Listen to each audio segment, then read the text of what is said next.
Halo semua, di sini saya akan menjelaskan tentang topik layanan dampak kesehatan mental kepada korban bullying.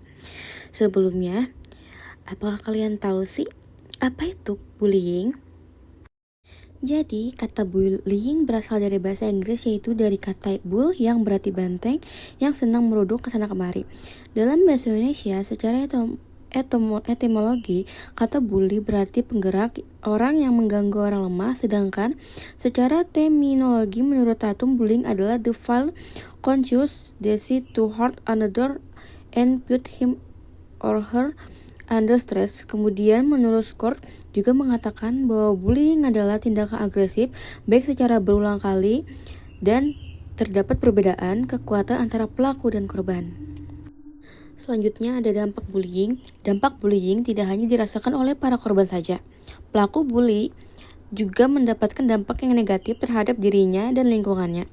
Dampak bagi pelaku bullying diantaranya pelaku bullying mempunyai empati yang minim dalam interaksi terhadap sosial. Bukan hanya empati saja yang bermasalah, tapi juga perilaku pun tak normal. Perilaku yang hyperaktif dan prososial saling berkaitan dengan tindakan pelaku bullying terhadap lingkungan sekitarnya. Pelaku bullying memiliki tingkat gangguan kesehatan mental, terutama gejala emosional yang lebih tinggi dibandingkan dengan korban bullying. Dampak bagi korban bullying seperti mengalami kekerasan fisik dan juga verbal. Tindakan seperti ini dapat menjadi trauma berkepanjangan bagi korban. Tidak hanya trauma saja yang dialami korban bullying, hasil belajar akademik juga sangat terpengaruh. Akibat korban bullying, kekerasan fisik yang diterima oleh korban bullying diantaranya sering terisolasi secara sosial, tidak mempunyai teman dekat, tidak memiliki hubungan baik dengan orang tua, kesehatan mental yang menurun, dan yang paling buruk dalam mengakibatkan depresi hingga memicu bunuh diri.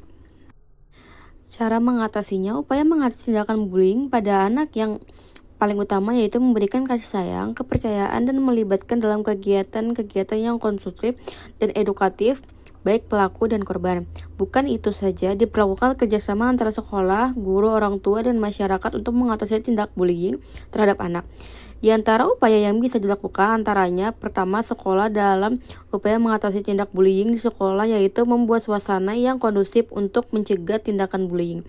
Membuat konsep sekolah tanpa bullying perlu digaungkan sedini mungkin kepada siswa dan juga kepada orang tua siswa, dengan memberikan informasi sedini mungkin kepada siswa dan orang tua yang diharapkan dapat memahami nilai-nilai yang diperlakukan di sekolah, serta orang tua dapat membantu siswa. Perlu diberikan pemahaman tentang bullying dan juga dampaknya sehingga sekolah menjadi tempat yang aman dan nyaman bagi siswa.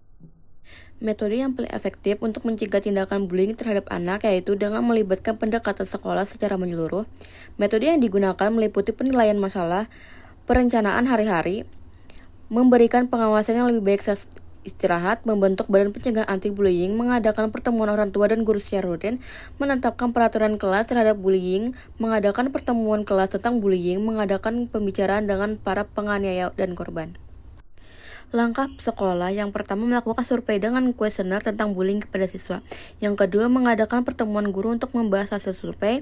Yang ketiga menyusun dan menetapkan aturan kelas serta aturan sekolah terkait bullying. Yang keempat mengadakan pertemuan gabungan guru dan siswa untuk sosialisasi aturan. Yang kelima membuat perjanjian siswa dan kontrak sekolah yang ditandatangani masing-masing siswa. Yang keenam mengambil keputusan sekolah terkait penanganan bullying. Yang ketujuh mengadakan pertemuan dengan orang tua siswa. Yang kedelapan mengumumkan kebijakan dan otoritas pendidikan terkait penanganan bullying. Ada juga peran guru. Yang pertama mengamati perubahan perilaku siswa dan melakukan pendekatan secara pribadi. Yang kedua bertindak tenang dan meyakinkan bahwa anak ia mendapatkan perlindungan. Yang ketiga melaporkan kasus ke pihak sekolah untuk penyelidikan lebih lanjut. Yang keempat melibatkan konselor untuk menyelidiki kejadian. Yang kelima meminta informasi lengkap dari sekolah tentang insiden bullying tersebut. Terima kasih.